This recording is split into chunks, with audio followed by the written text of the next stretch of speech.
All right, as each of you know, we've had the pleasure this week of talking about finishing strong. And I am sitting directly across from someone who knows this so well, not only from his own life, but from the lives of those who this gentleman follows and loves.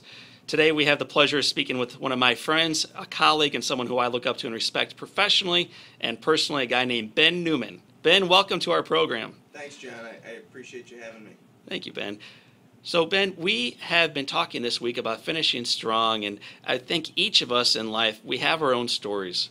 You have an extremely compelling story to share, Ben. Can you tell me a little bit about someone in your life who you had the pleasure of following, who you may consider as someone who finished strong in their life? Absolutely.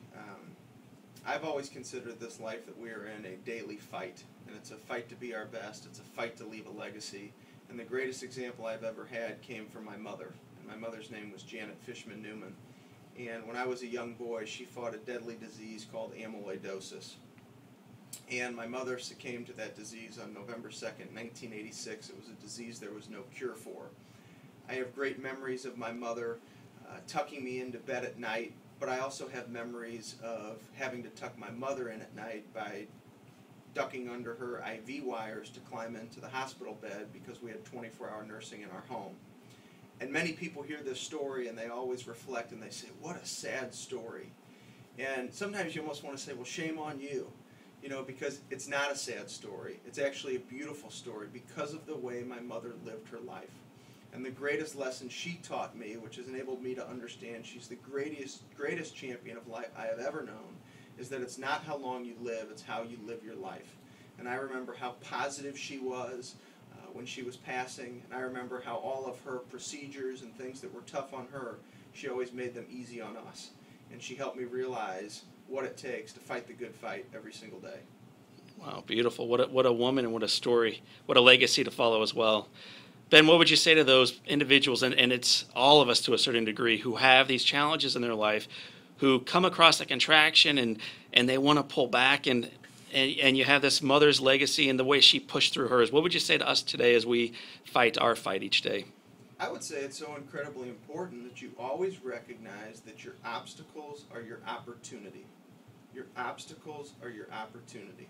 Where people oftentimes have the greatest success is when they are faced with a challenge, they push through.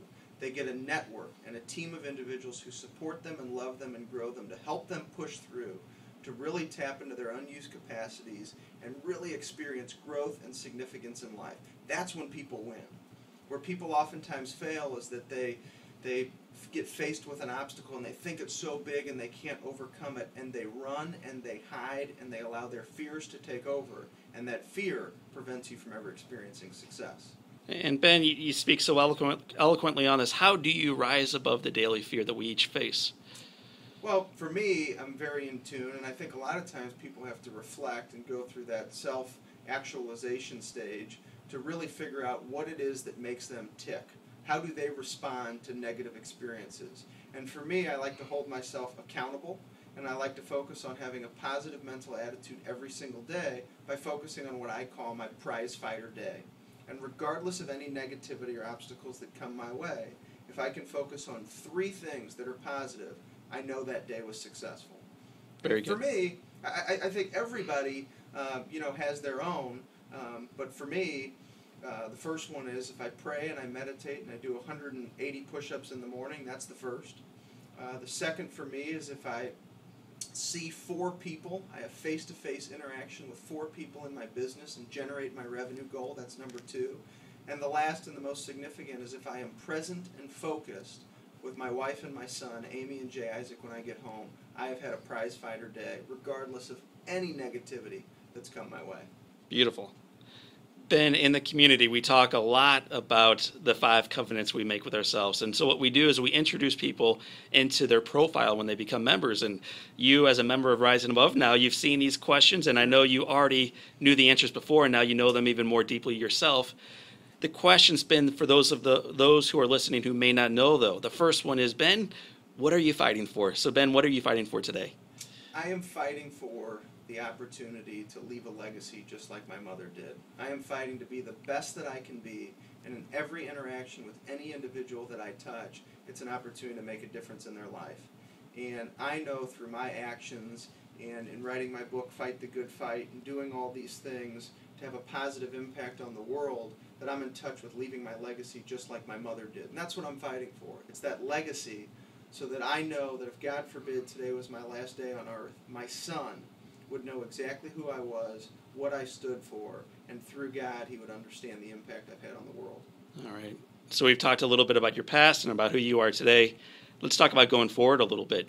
Ben, if there was one thing in life that you could achieve and you knew you wouldn't fail, what would you do? You know, if there was one thing I could do, and I knew, absolutely knew, that I wouldn't fail, it's actually three things. It would be on an annual basis in the company that I represent to be a member of our top 20, which means I'd be leading our company. The second one is to be recognized, really to be an internationally recognized speaker, to make an impact all over the world on an annual basis through the continued fight. And then the last would be to be a best-selling author, to be recognized by people in the book world that the books that Ben Newman writes are books that are profound and are helping leave a dynamic legacy and an imprint on the world. Beautiful. And as we move toward the finish line, Ben, who is that role model? Mine was Jack Buck. Whose role model are you trying to imitate?